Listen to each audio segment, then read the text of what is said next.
Hello BookTube, my name is Elizabeth and I read bouquins and books. In the last few days, I didn't have a lot of time for BookTube, whether that is watching BookTube videos or preparing a video of my own. The reason is that life got in the way. It happens sometimes. And chances are the situation will last for a few days longer, maybe a few weeks, I hope not. But anyway, the situation is that I don't have a lot of time for BookTube, but I still wanted to do a video, so I thought a tag would do great.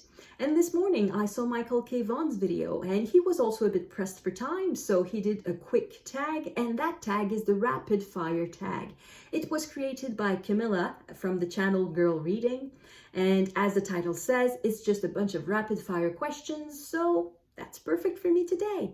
So the links to both channels are in the description box below, and the list of questions too, so if you want to do the tag, go ahead, you can do it.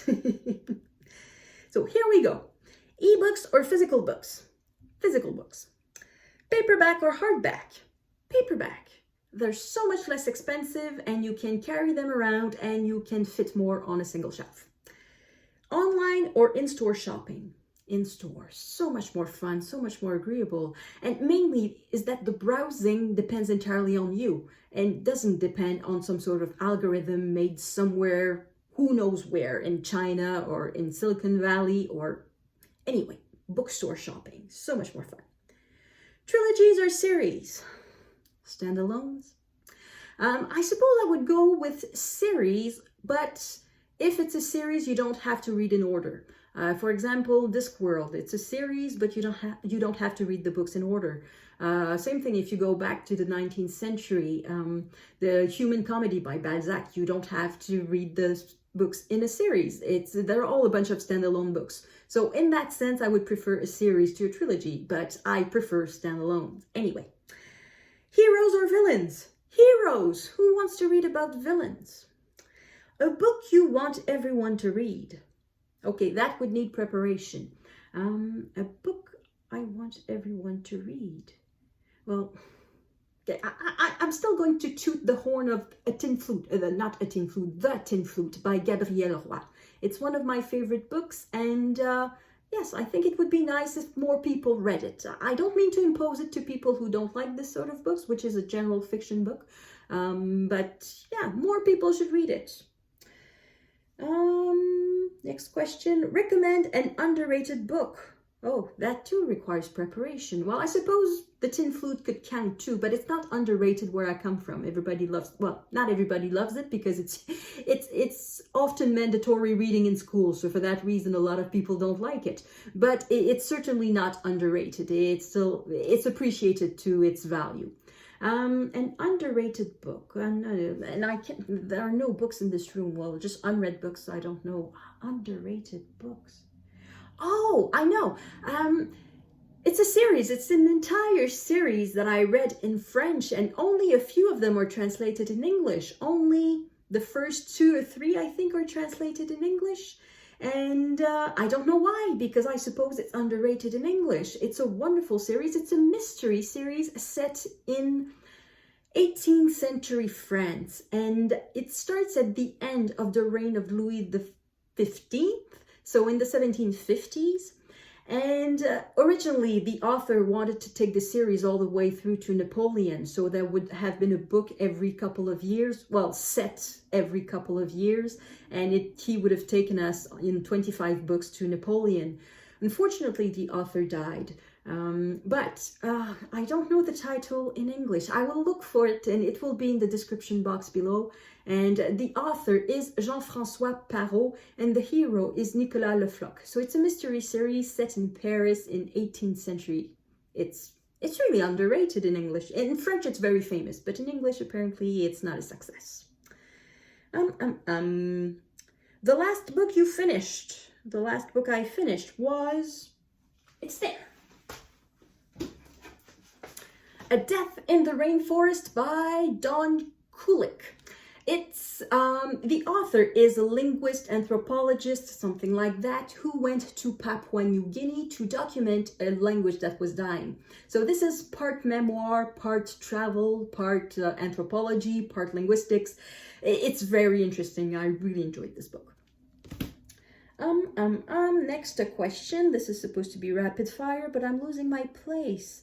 Okay, the last book you bought. The last book I bought would be on that shelf, and it is House of Crows by Idiana Malcolm.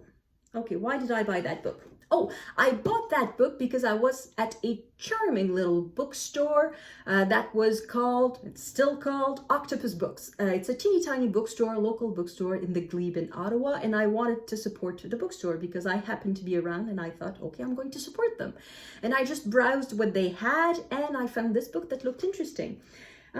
It's a story of three women on three generations. One of them travels from, I think, Scotland to Canada.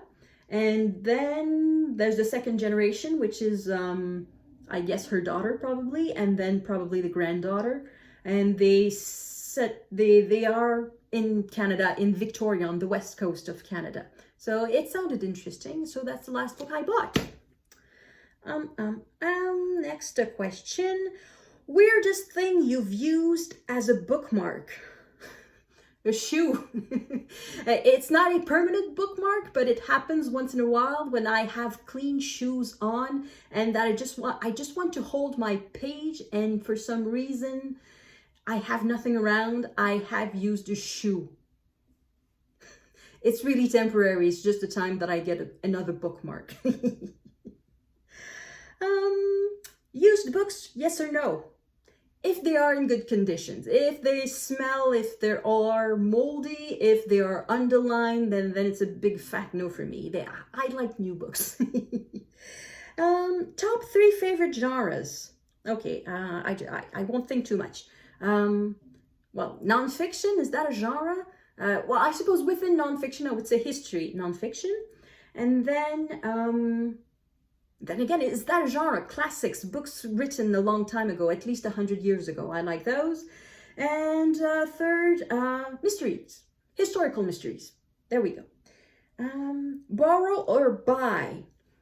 At this moment, I'm trying to borrow more than I buy because I'm in some sort of book buying ban, but in the past few years, I've bought much more than I borrowed. Characters or plots? You need both. But I'll take characters. I can like a book with good characters that doesn't have a lot of plot, but I cannot stand a book that has a good plot but bad characters. So I'm going to say characters. Next, long or short books? Depends.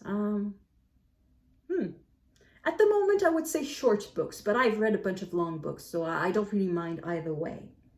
Long or short chapters?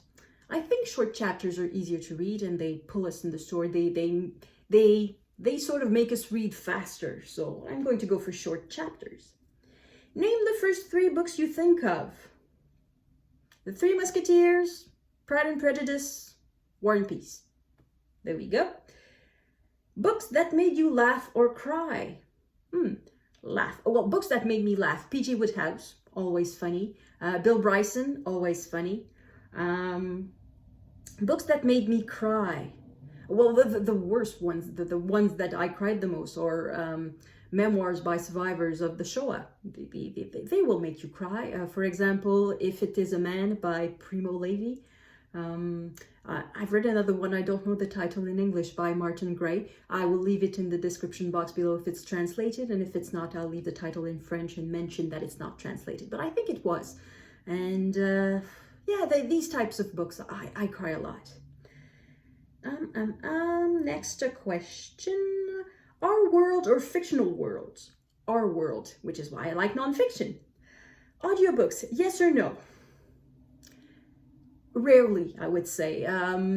I really enjoy books more when I read them than when I listen to them. But I do listen to a few books once in a while. I've taken the habit of downloading an audiobook when I go for walks, just to incite me to walk a little more, because with teleworking, very often I can remain days inside. So I need to go outside more. And I thought if I listen to a book at the same time, it will be some sort of incentive for me. So yes, audiobooks sometimes.